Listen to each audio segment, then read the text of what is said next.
नायब वज़ीर आज़म और वज़ीर ख़ारजा इसहाक़ डार ये कहते हैं कि भारत ने सिंतास मुआहदे की एकतरफ़ा तौर पर खिलाफ वर्जी की है। भारत का ये इक़दाम मुआहदे और आलमी क़वानीन की खिलाफ वर्जी है। भारत पानी को हथियार के तौर पर इस्तेमाल करना चाहता है। नायब वज़ीर आज़म इस्लामाबाद में सिफारतकारों के सिंतास मुआहदे की भारतीय खिलाफ वर्जी पर ब्रीफ कर रहे थे।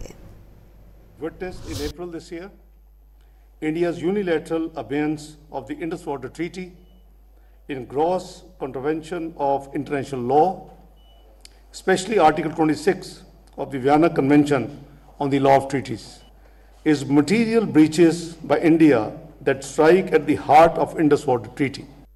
Is that India's most recent action clearly exemplifies the weaponization of water.